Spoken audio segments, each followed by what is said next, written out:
हाय मेरे dear student, आज मैं बताने वाला हूँ कि सजीव और निर्जीव में क्या अंतर है।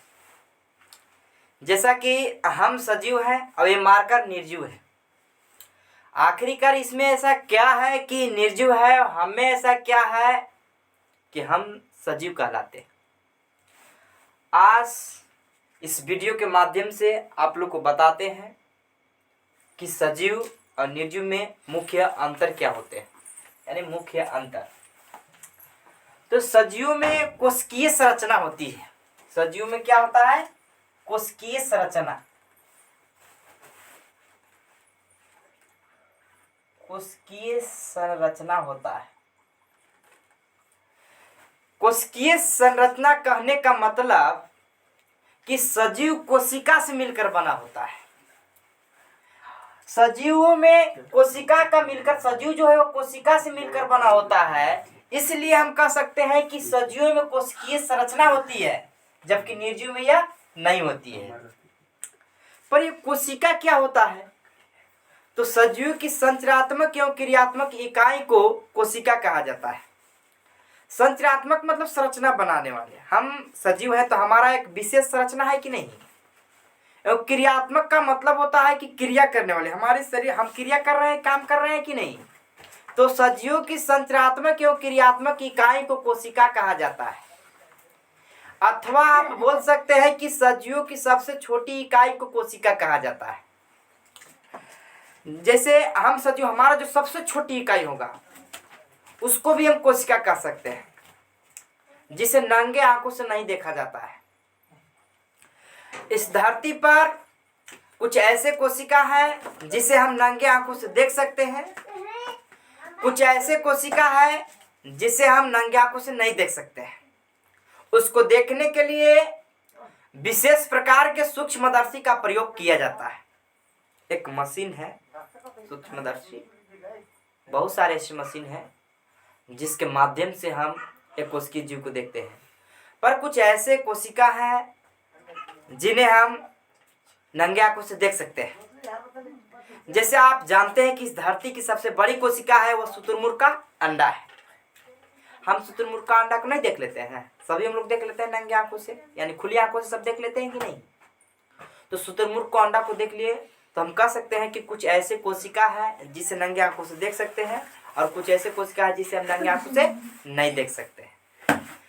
अब इस धरती का सबसे छोटी कोशिका माइकोप्लाज्मा है। माइकोप्लाज्मा को हम नंगे आंखों से नहीं देख सकते हैं। और बात करूं मनुष्य में, तो मनुष्य की सबसे बड़ी कोशिका अंडाणु होता है, और मनुष्य में सबसे छोटी कोशिका शुक्राणु होता है। मनुष्य में सबसे लंबी कोशिका ये तंत्रिका कोशिका होती है। तो ये रहा कोशिका जो कि सजीव में होता है, निर्जीव में नहीं होता है।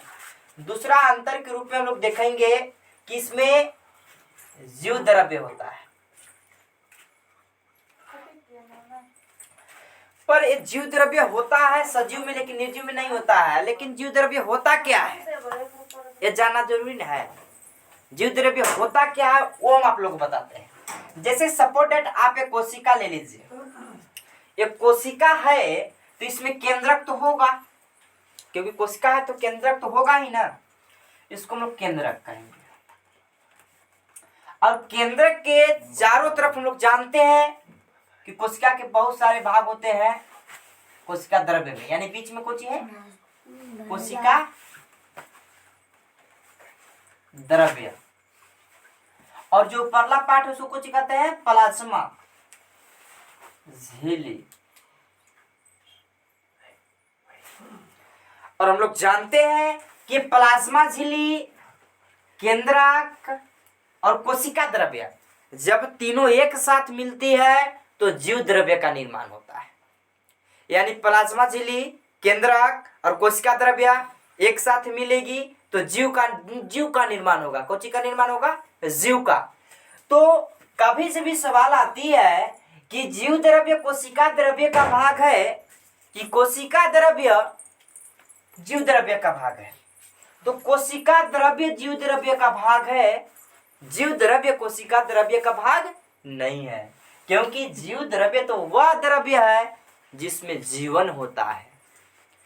अब देखते हैं अगला अंतर, वृद्धि। सजीवों में वृद्धि होता है, और वृद्धि जो है ना, ये सजीव का विशेष लक्षण नहीं है, ये निर्जीव में भी होता है, यानी वृद्धि निर्जीव में भी होता है, लेकिन दोनों में होने का तरीका अलग अलग है। जैसे आप लोग देखते होंगे कुछ पहाड़ में कुछ समय के अनुसार उसमें वृद्धि होता है। छोटे देख रहे होंगे कुछ समय वो बड़े दिखाई देने लगते हैं। कुछ पत्थर देखे होंगे नदियों के आसपास, उसमें कुछ समय के बाद उसमें वृद्धि आ जाती है। तो हो रहा निर्जीव में उस प्रकार की वृद्धि होती है, निर्जीव में वृद्धि होती है। पर बात रह गई सजीव के, तो सजीव कोशिका से मिलकर बना होता है, तो इसमें कोशिका की वृद्धि होती है। और जब सजीव में कोशिका की वृद्धि होती है ना, तो सजीव की लंबाई, चौड़ाई और वजन बढ़ता है। इस प्रकार सजीव में वृद्धि होती है। तो अगला देख लेते हैं हम लोग, जनन। जनन ये निर्जीव में नहीं होता है, सजीव में होता है। पर ये जनन क्या है? तो अपने ही तरह या अपने ही समान नए संतान उत्पन्न करने के प्रक्रिया को जनन कहा जाता है। जैसे मनुष्य जब जनन करेगी तो अपने समान नए संतान उत्पन्न करती है। बिल्ली जब जनन की प्रक्रिया करेगी तो अपने ही समान नए संतान उत्पन्न करेगी। यानी कोई भी जीव जंतु को अपने ही समान नए संतान उत्पन्न करने की प्रक्रिया को क्या करना है मेरे लाडले? जनन।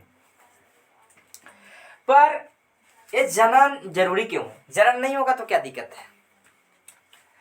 आप अपने दिल, दिमाग और शिक्षा की बदौलत सोचिए कि इस ब्रह्मांड में जितने भी सजीव हैं, सभी सजीवों का अगर जाने की प्रक्रिया जारी रहे, यानी मौत की प्रक्रिया जारी रहे और आने की प्रक्रिया बंद कर दिया जाए, तो क्या इस धरती पर सजीव का अस्तित्व रहेगा? नहीं रहेगा, क्योंकि जाने की प्रक्रिया सिर्फ जारी है, आने की प्रक्रिया बंद है, तो कहां से रहेगा? अस्तित्व खत्म हो जाएगा। तो जो आने की प्रक्रिया जारी रखता है ना, वो जनन करती है। तो जनन आने की प्रक्रिया को जारी रखा है तो जीवों का अस्तित्व बना रहेगा। तो जीवों का अस्तित्व को बनाए रखने के लिए हम सभी जीव जंतुओं को, हम सभी सजीवों को जनन बहुत जरूरी है। जनन हम सभी के लिए बहुत जरूरी है। अगर जनन नहीं होगी तो इस ब्रह्मांड में सजीवों का अस्तित्व खत्म हो जाएगा। अस्तित्व को बचाए रखने के लिए जनन बहुत जरूरी है।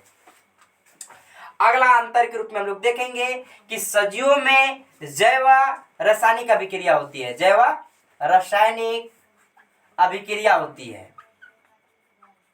जैव रासायनिक अभिक्रिया, तो ये जैव रासायनिक अभिक्रिया दो प्रकार की होता है। एक उपचय अभिक्रिया,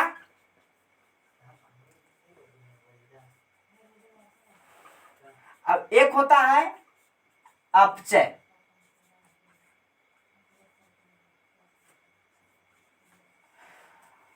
उपचय का मतलब होता है कि कुछ पदार्थों को मिलाकर एक नया पदार्थ का निर्माण करना। यानी दो या दो से अधिक पदार्थ जब मिलकर एक नए पदार्थ का निर्माण करते हैं। जैसे कि हमारे शरीर के अंतर्गत ऐसा होता है, हम लोग कुछ खाते हैं तो ऐसा थोड़ी ना है कि उससे कुछ वही चीज रहता है। उससे कुछ प्रोटीन मिलती है, तो कुछ से वसा मिलती है, कुछ से विटामिन मिलती है ना, तो अलग रूप में चेंजिंग हुआ कि नहीं? हम लोग भोजन खाते हैं और वो विटामिन, वसा, प्रोटीन सब में चेंज हो जाती है, तो एक नया चीज बनी ना। तो जब दो या दो से अधिक पदार्थों को मिलान से एक नया चीज का निर्माण होगा तो ये उपचय अभिक्रिया है।